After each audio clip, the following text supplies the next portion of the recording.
Good morning, good evening, good afternoon, wherever you are in the world. This is John with Tommy's Top Picks, turning up my mic volume because I've been having issues with that recently. Um, Here to do your weekly market update. Hopefully, the sound is coming through loud and clear. I will check it in post and see and fix it if I can. I think it's fine. So, let's talk about what's going on. We have a lot of, variability in the market right now. It's not too surprising. I'll put it that way. There's some things to be expected. There's some financial news happening as of today. The inflation rate came out at 9.1%. Holy crap. It was expected to be 8.8, so it overshot that. That's always a bad sign when it's overshot by a fair amount. Or undershot, honestly, either way. And so what that does to markets is it creates a lot of volatility, downward pressure in general, because inflation at this, state of being is too high. It means the Fed's not acting enough. It means the Fed will act harder going forward, et cetera, et cetera. So we'll talk about more of that probably in the next market news update or 2.0 news update, because that's kind of where I'm putting the economic discussions. But check those out. If you find them interesting, let me know. If there's a topic you'd like me to talk about, let me know, because I'm happy to dig into different economic factors and discuss how they play out in the world. I don't think these prices are adjusted for the inflation news, because these all came, we'll call it within 24 hours of the inflation news. I doubt that the cardboard market is liquid enough to react to that so quickly, but I could be wrong. I wasn't watching it super close. Very interesting to see these transactions and changes in the market, though. So let's go ahead and dig in and see where we are. It is still a volatile market, we'll say. Unlimited boxes are up 8.4% or 8.5% probably. $59 a box of WTR, that is. ARK jumped 22%. I'm curious if this is the beginning of our step ladder that we talked about due to supply. The reality is we were at 8.9, 3 weeks ago, or 89 3 weeks ago. So maybe it's just reversion to the mean sort of business. We did have two large dips, and then you come back up. Not too crazy or uncertain. I did see, and we'll talk about this in a second, that uprising boxes jumped back up to $80 after, I think it was just yesterday. It was like 68 or something like that. It was really cheap, which was below map. I'm guessing LSS reached out and pinged those various vendors or whatever, or people just bought them up, and that's just how it goes. And it jumped back up to map. Now it's interesting that it's now at map exactly. It makes me feel like it's probably LSS doing it, but not sure.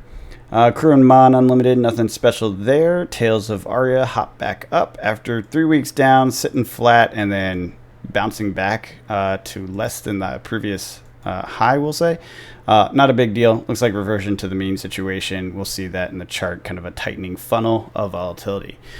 Very normal as things stabilize around a release of this Unlimited, which is fairly recent. It's the most recent Unlimited, in fact. Nothing crazy in the cases except for Mon down another 10%. If you recall, we dipped down, almost came back up, and now we're back down. So I think this is still kind of tightening its band as well between the highs and lows that it likes to do in the downward direction overall. So we'll take a look at that chart to remind me Monarch Unlimited. WTR first edition did dip even further. Now we've been watching this get a little bit weak, and now it actually hit the heat map. So that's interesting. I imagine after this it will pop back up.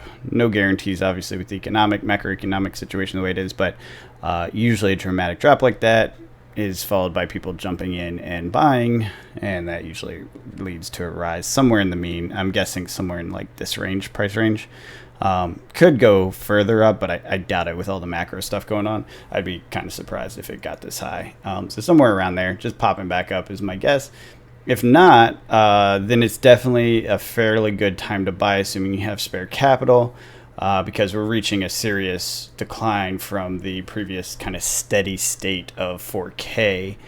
which has been decaying over the last couple of months down to 3K. If it gets under this 3K range in the 2-something range, that's pretty good for a first edition box. That becomes very appealing for a lot of reasons. Yeah. So anyways, first edition Tales of Aria dropped 12%, which is interesting. Oh, that's unlimited. Yeah, okay. Because we'll look at the... yeah, that's fine. Yeah. No, this is interesting. So the cases went up 8%. The boxes dropped 12%. I want to see how this handles the parity, the price premium and all that. We'll dig into that. And then nothing much else. Oh, okay. Yeah, let's go into the cases. Sorry. So WTR case got reduced. This is not Salty Whale. So this is someone coming in after so long at this price. Flat. Dropping it by 5% and throwing it up there in competition with the only other listing that's been up there for months. Note ARC has stayed stable. No one pushed the price down after 2 weeks of reductions in price, a significant one and then a small one. So we'll see next week if that continues the trend. Tales of Aria, like I just said, hopped 8.6% up. So these two have to be getting close. The per box price and the case divided by 4 price, meaning we might have an arbitrage opportunity there. Let's jump into the best sold. Best sold this week, still Flame Scale Furnace. I do want to point this out. Let me see if I can get it to load. Oh, it doesn't like me. There we go. So these charts aren't perfect, but we'll give us a slight idea. Note the cold foils hit a bottom and they're on the rise again. Now, that's also true for the rainbow foil, but that's not the case in most of these cards. A lot of these cards have a downward trend on the green line, so the rainbow foil is just kind of sinking slowly, not going up. And then they get this downward trend in the cold foil with a J curve like this. Historically, typically, this is when I would want to buy. I am definitely itching to buy cold foils right now, and I'm nervous about this. But I think considering the macro conditions, the fact there's potentially more waves, and all the rest, that I'm not going to move too quick to pick up these cold foils. Like I said in the news update, I'll probably pick up the things that I actually want to play with and then slowly collect the rest. Let's see how it is on the Fable. Yeah. Interesting. What? Oh, okay. It's just the colors are different on this one. So yeah, downward and then flatline to downward. And then the J. This is a much smaller J than the other ones. It barely went down at all. I guess that's because it's the Fable. It's kind of the thing to collect, right? Let's see. Tomotai might be a good example. No, Tomotai is just the one thing, right? It doesn't have both. Crown of Providence? You're going to show me the thing that I just described? Nope. No, you're not. This is just going up the whole time. Point being, I do think 2.0 is working. I think the collectible cold foil rare and rare things are getting the collector attention that LSS wanted, and the 4 play cards, the rainbow foils, etc., are losing value at a reasonable rate, getting them into a price range that players can play with them. I think they hit it. I'm not sure how long it holds. That's interesting. That box price was something different just a minute ago. Someone must have come in because this was $79. Yeah, see, look at these sold listings, 79, 79, 79. Someone came in and undercut it. So they sold a couple at 68 and then it popped back up really fast up to 81. So very interesting to see that. 68. Yeah, yep. No, so that downward pressure is serious then. Okay, interesting. This is below map. This is not allowed. This person will probably get a complaint from LSS. It should not be at this price at this stage. I mean, as a consumer, I don't mind, but I get why they do what they do. But it is important to note these kind of lower price buys that you can do create these opportunities where, because they do have fairly good open rates, you can get some of these higher value items and flip for boxes. So it's going to keep people opening boxes, which I think is probably good for the market overall, especially the player side of the market who will need it for the competitive stuff. A lot of the expecteds, high playability, collectible, high playability, probably needed for Iyslander. I don't know why this is up here. Someone leave a comment if Ghostly Touch is awesome in Dromai. I haven't heard that, but I haven't stayed too up to date on it either. But again, it's the legendary stuff, right? They're the high the things most people want right away, and erase face has gone up. My God, this thing keeps going up. Look at that price. Never seen. Oh, sorry. Look at that price. Never seen a Majestic do that. Crazy. That's really cool. And then, of course, the collectible Majestic Marvels. This is not the extended art, so that's a little surprising. That's the extended art.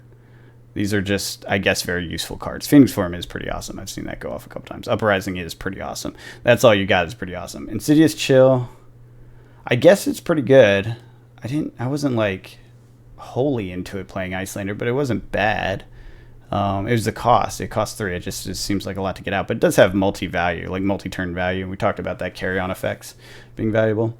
Hypothermia is definitely good. Drawing is always good, and then more Marvels. So interesting. That is what we have for the high purchase stuff. 318 is an exceptionally good value. Again, under map. Shouldn't be this low at this stage. Intriguing to see this price action on this chart. So let's get into our charts, which are a little bit different.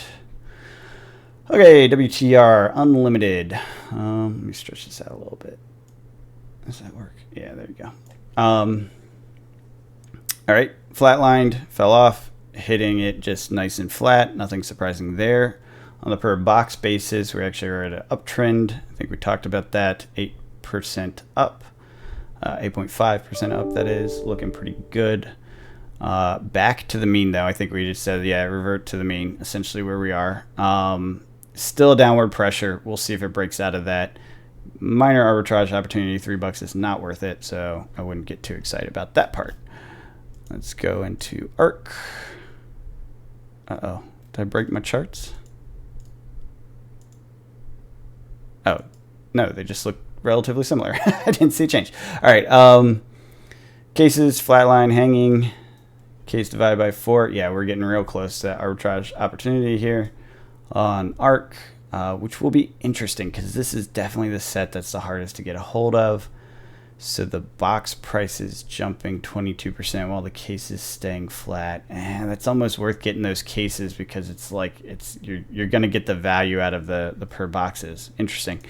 So the premium's disappearing on the Unlimited. People love those cards. Obviously, it's a big fan favorite. Obviously, it's not first edition, so you only have so much value in there. But hey, premium's sticking hard on Crew. And we have that crazy Crew volatility that I hate. Monarch, we have hit an arbitrage opportunity of $6. Nothing special there. That was the one thing I said to keep an eye on. It is intriguing to see how this plays out because of the volatility. I wouldn't say it's necessarily tightening. It's just at a different stage. We'll see in the next couple of weeks, like if it does tighten from here. That would be on an uptrend, a local uptrend, I would say, if that was going to be the case. But for now, you do have a little bit of an ARB opportunity. I don't think $6 is worth it for most people, unless you can get it for cheaper somehow. Tales of Aria hanging off, and then we have our nice J curve, typical purchase period. This is Unlimited though, so since there's so much first edition available, I would not be jumping into Unlimited. There is no Everfest. Let's go into first edition. Before too long, I think I will switch over to only first edition with this 2.0, like the next 4 or 5 sets, I'm thinking.